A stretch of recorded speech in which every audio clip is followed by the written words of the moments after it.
मेरे प्यारे देशवासियों, नमस्कार। आज जब मैं आपसे मन की बात कर रहा हूं तो मन में गहरी पीड़ा है।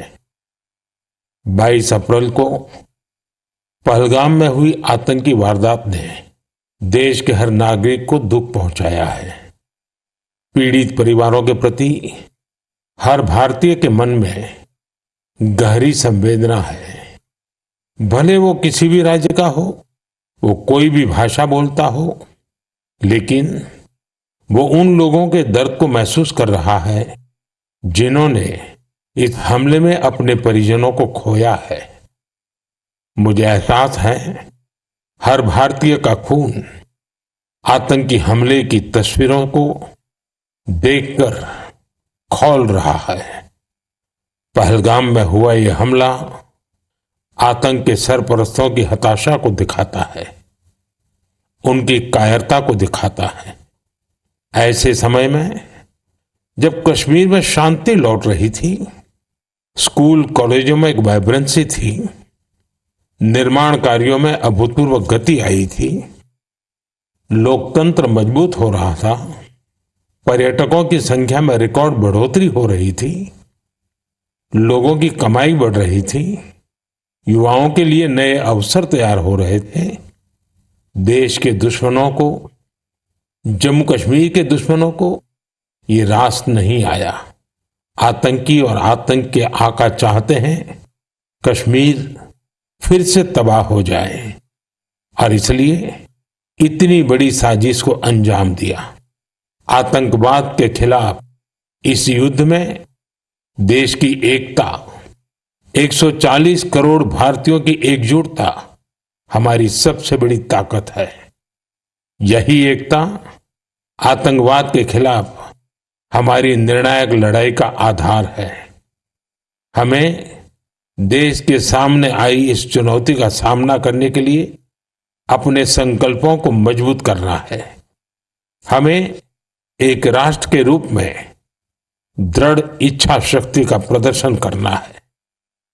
आज दुनिया देख रही है, इस आतंकी हमले के बाद पूरा देश एक स्वर में बोल रहा है।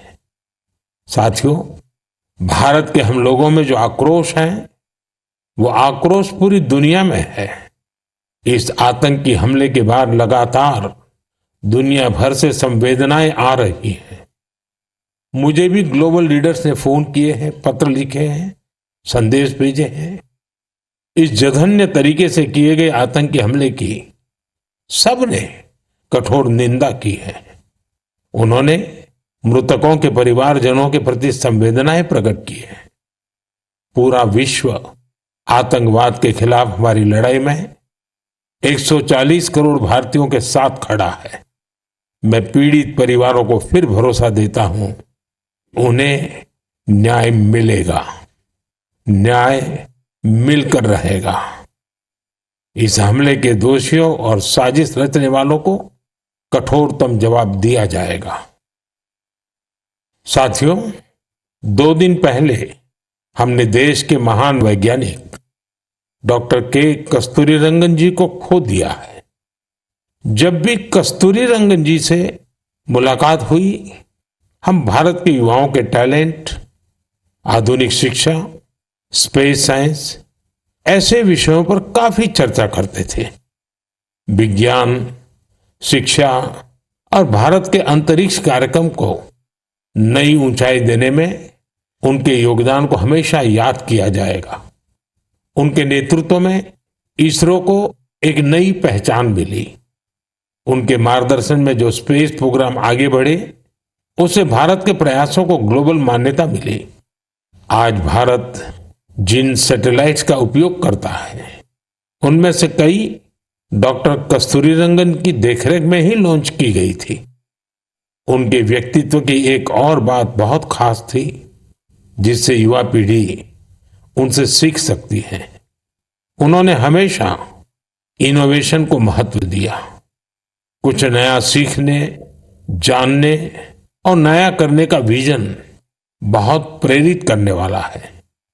डॉक्टर के कस्तूरीरंगन जी ने देश की नई राष्ट्रीय शिक्षा नीति तैयार करने में भी बहुत बड़ी भूमिका निभाई थी। डॉक्टर कस्तूरीरंगन 21वीं सदी की आधुनिक जरूरतों के मुताबिक फॉरवर्ड लुकिंग एजुकेशन का विचार लेकर आए थे। देश की निस्वार्थ सेवा और राष्ट्र निर्माण में उनके योगदान को हमेशा याद किया जाएगा। मैं डॉक्टर के कस्तूरीरंगन जी को विनम्र भाव से श्रद्धांजलि अर्पित करता हूं। मेरे प्यारे देशवासियों, इसी महीने अप्रैल में आर्यभट्ट सैटेलाइट की लॉन्चिंग के 50 वर्ष पूरे हुए हैं। आज जब हम पीछे मुड़कर देखते हैं, 50 वर्षों की इस यात्रा को याद करते हैं, तो लगता है हमने कितनी लंबी दूरी तय की है। अंतरिक्ष में भारत के सपनों की ये उड़ान एक समय केवल हौसलों से शुरू हुई थी। राष्ट्र के लिए कुछ कर गुजरने का जज्बा पाले कुछ युवा वैज्ञानिक, उनके पास न तो आज जैसे आधुनिक संसाधन थे, न ही दुनिया की टेक्नोलॉजी तक वैसी पहुंच थी। अगर कुछ था तो वो था प्रतिभा, लगन, मेहनत और देश के लिए कुछ करने का जज्बा। बैलगाड़ियों और साइकिलों पर क्रिटिकल इक्विपमेंट को खुद लेकर जाते हमारे वैज्ञानिकों की तस्वीरों को आपने भी देखा होगा। उसी लगन और राष्ट्र सेवा की भावना का नतीजा है कि आज इतना कुछ बदल गया है। आज भारत एक ग्लोबल स्पेस पावर बन चुका है। हमने एक साथ 104 सैटेलाइट का लॉन्च करके रिकॉर्ड बनाया है। हम चंद्रमा के साउथ पोल पर पहुंचने वाले पहले देश बने हैं। भारत ने मार्स ऑर्बिटर मिशन लॉन्च किया है और हम आदित्य L1 मिशन के जरिए सूरज के काफी करीब तक पहुंचे हैं। आज भारत पूरी दुनिया में सबसे ज्यादा कॉस्ट इफेक्टिव लेकिन सक्सेसफुल स्पेस प्रोग्राम का नेतृत्व कर रहा है। दुनिया के कई देश अपने सैटेलाइट्स और स्पेस मिशन के लिए इसरो की मदद लेते हैं। साथियों, हम जब इसरो द्वारा किसी सैटेलाइट का लॉन्च देखते हैं तो हम गर्व से भर जाते हैं। ऐसी ही अनुभूति मुझे तब हुई जब मैं 2014 में PSLV C-23 की लॉन्चिंग का साक्षी बना था। 2019 में चंद्रयान 2 की लैंडिंग के दौरान भी मैं बेंगलुरु के इसरो सेंटर में मौजूद था। उस समय चंद्रयान को वो अपेक्षित सफलता नहीं मिली थी। तब वैज्ञानिकों के लिए वो बहुत मुश्किल घड़ी थी, लेकिन मैं अपनी आंखों से वैज्ञानिकों के धैर्य और कुछ कर गुजरने का जज्बा भी देख रहा था। और कुछ साल बाद पूरी दुनिया ने भी देखा कैसे उन्हीं वैज्ञानिकों ने चंद्रयान 3 को सफल करके दिखाया। साथियों, अब भारत ने अपने स्पेस सेक्टर को प्राइवेट सेक्टर के लिए भी ओपन कर दिया है। आज बहुत से युवा स्पेस स्टार्टअप में नए झंडे लहरा रहे हैं। 10 साल पहले इस क्षेत्र में सिर्फ एक कंपनी थी, लेकिन आज देश में 350 से ज्यादा स्पेस स्टार्टअप काम कर रहे हैं। आने वाला समय स्पेस में बहुत सारी नई संभावनाएं लेकर आ रहा है। भारत नई ऊंचाइयों को छूने वाला है। देश गगनयान, स्पेडेक्स और चंद्रयान 4 जैसे कई अहम मिशन की तैयारियों में जुटा है। हम वीनस ऑर्बिटर मिशन और मार्स लैंडर मिशन पर भी काम कर रहे हैं। हमारे स्पेस साइंटिस्ट अपने इनोवेशन से देशवासियों को नए गर्व से भरने वाले हैं। साथियों, पिछले महीने म्यांमार में आए भूकंप की खौफनाक तस्वीरें आपने जरूर देखी होगी। भूकंप से वहां बहुत बड़ी तबाही आई। मलबे में फंसे लोगों के लिए एक एक सांस, एक एक पल कीमती था।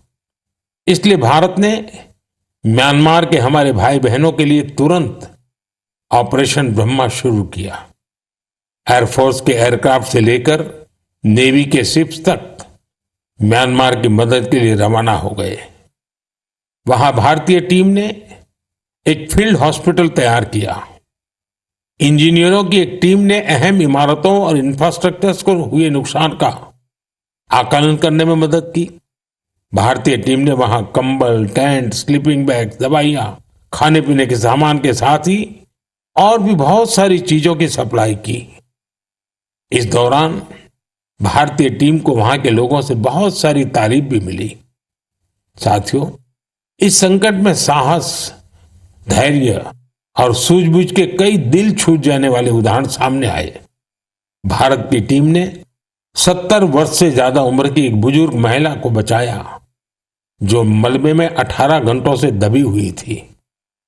जो लोग अभी टीवी पर मन की बात देख रहे हैं, उन्हें उस बुजुर्ग महिला का चेहरा भी दिख रहा होगा। भारत से गई टीम ने उनके ऑक्सीजन लेवल को स्टेबल करने से लेकर फ्रैक्चर के ट्रीटमेंट तक इलाज की हर सुविधा उपलब्ध कराई। जब इस बुजुर्ग महिला को अस्पताल से छुट्टी मिली तो उन्होंने हमारी टीम का बहुत आभार जताया। वो बोली कि भारतीय बचाव दल की वजह से उन्हें नया जीवन मिला है। बहुत से लोगों ने हमारी टीम को बताया कि उनकी वजह से वो अपने दोस्तों और रिश्तेदारों को ढूंढ पाए। साथियों, भूकंप के बाद म्यांमार में मांडले की एक मॉनेस्ट्री में भी कई लोगों के फंसे होने की आशंका थी। हमारे साथियों ने यहां भी राहत और बचाव अभियान चलाया। इसकी वजह से उन्हें बौद्ध भिक्षुओं का ढेर सारा आशीर्वाद मिला। हमें ऑपरेशन ब्रह्मा में हिस्सा लेने वाले सभी लोगों पर बहुत गर्व है। हमारी परंपरा है, हमारे संस्कार है, वसुधैव कुटुंबकम की भावना। पूरी दुनिया एक परिवार है। संकट के समय विश्व मित्र के रूप में भारत की तत्परता और मानवता के लिए भारत की प्रतिबद्धता हमारी पहचान बन रही है। साथियों, मुझे अफ्रीका के इथियोपिया में प्रवासी भारतीयों के एक अभिनव प्रयास का पता चला है। इथियोपिया में रहने वाले भारतीयों ने ऐसे बच्चों को इलाज के लिए भारत भेजने की पहल की है जो जन्म से ही हृदय की बीमारी से पीड़ित हैं। ऐसे बहुत से बच्चों की भारतीय परिवारों द्वारा आर्थिक मदद भी की जा रही है। अगर किसी बच्चे का परिवार पैसे की वजह से भारत आने में असमर्थ है तो इसका भी इंतजाम हमारे भारतीय भाई बहन कर रहे हैं। कोशिश ये है कि गंभीर बीमारी से जूझ रहे इथियोपिया के हर जरूरतमंद बच्चे को बेहतर इलाज मिले। प्रवासी भारतीयों के इस नेक कार्य को इथियोपिया में भरपूर सराहना मिल रही है। आप जानते हैं कि भारत में मेडिकल सुविधाएं लगातार बेहतर हो रही है। इसका लाभ दूसरे देश के नागरिक भी उठा रहे हैं।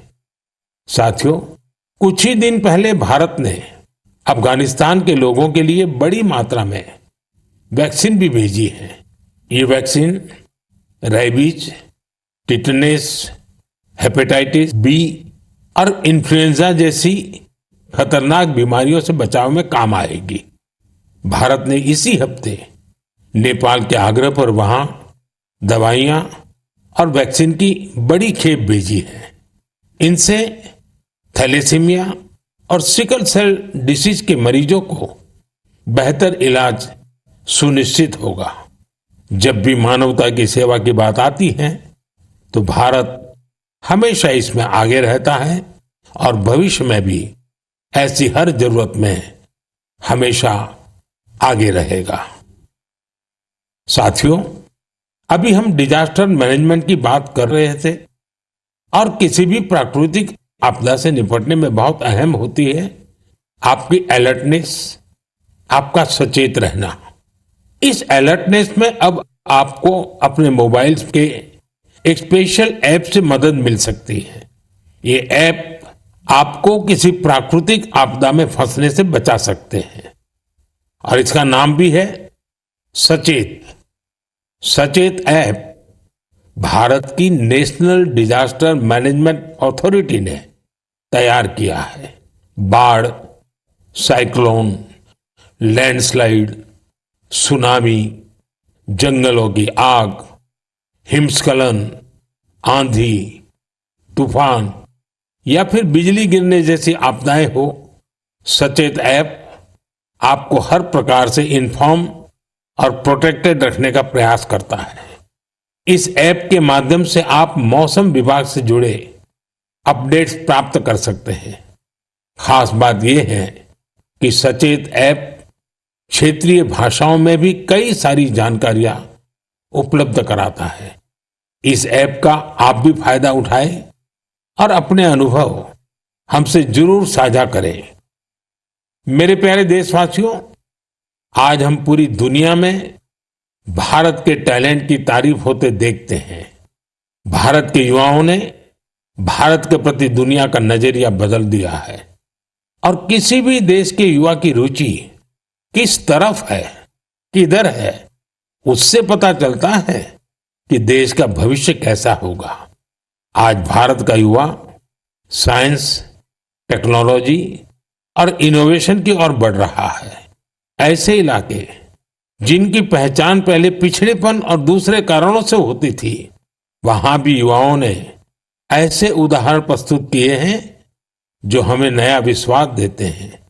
छत्तीसगढ़ के दंतेवाड़ा का विज्ञान केंद्र आजकल सबका ध्यान खींच रहा है। कुछ समय पहले तक दंतेवाड़ा का नाम केवल हिंसा और अशांति के लिए जाना जाता था, लेकिन अब वहां एक साइंस सेंटर बच्चों और उनके माता पिता के लिए उम्मीद की नई किरण बन गया है। इस साइंस सेंटर में जाना बच्चों को खूब पसंद आ रहा है। वे अब नई नई मशीनें बनाने से लेकर टेक्नोलॉजी का उपयोग करके नए प्रोडक्ट्स बनाना सीख रहे हैं। उन्हें 3D प्रिंटर्स और रोबोटिक कारों के साथ ही दूसरी इनोवेटिव चीजों के बारे में जानने का मौका मिला है। अभी कुछ समय पहले मैंने गुजरात साइंस सिटी में भी साइंस गैलरीज का उद्घाटन किया था।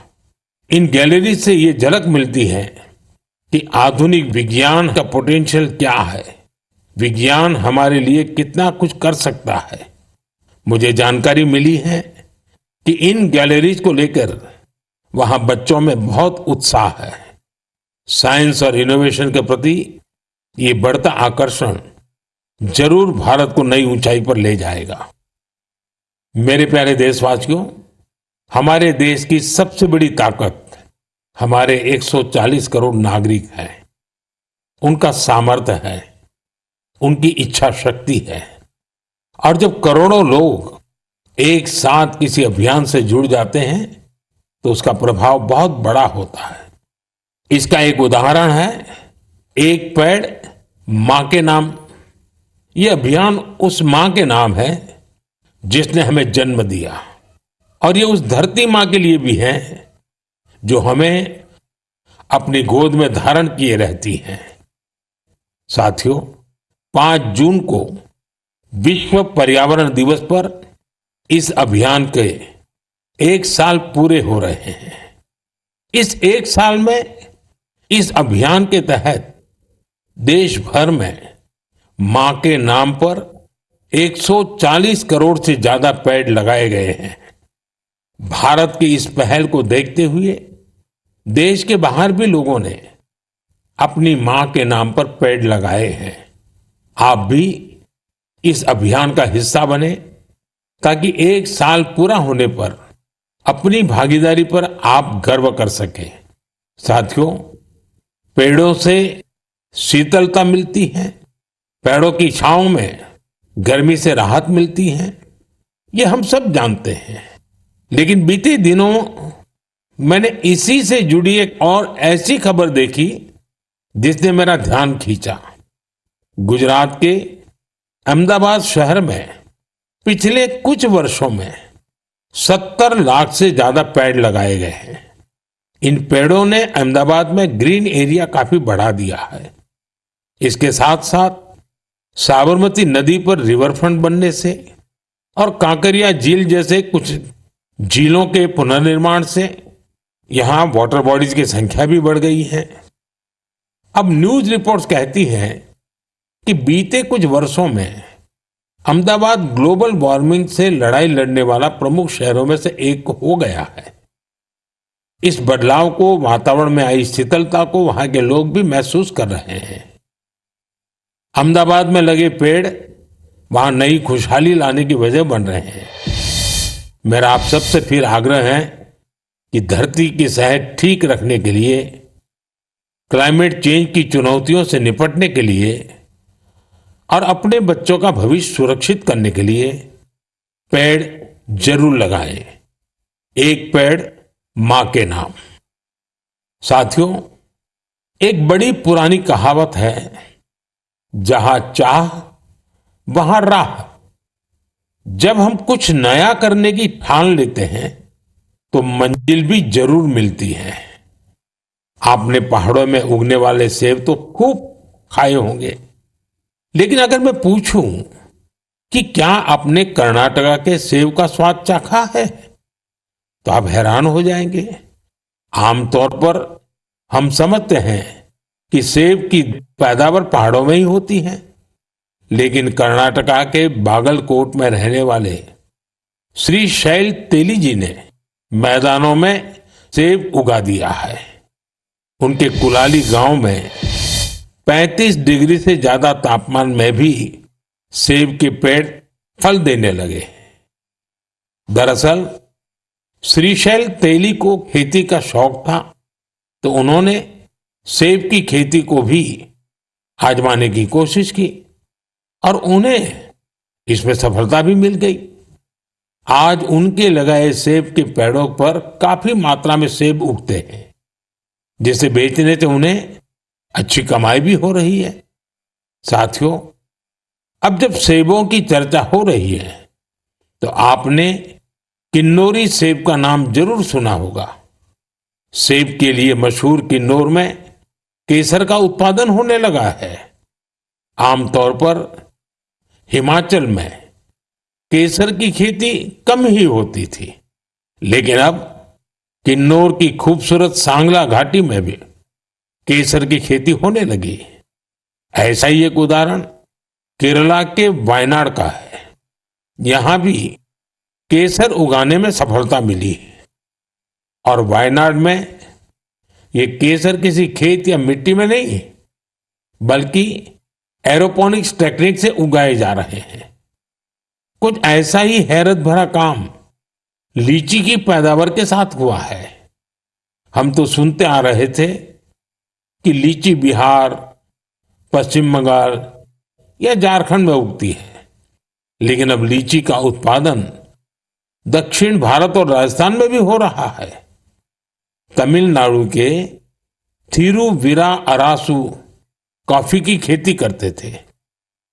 कोडई कनाल में उन्होंने लीची के पेड़ लगाए और उनकी 7 साल की मेहनत के बाद अब उन पेड़ों पर फल आने लगे।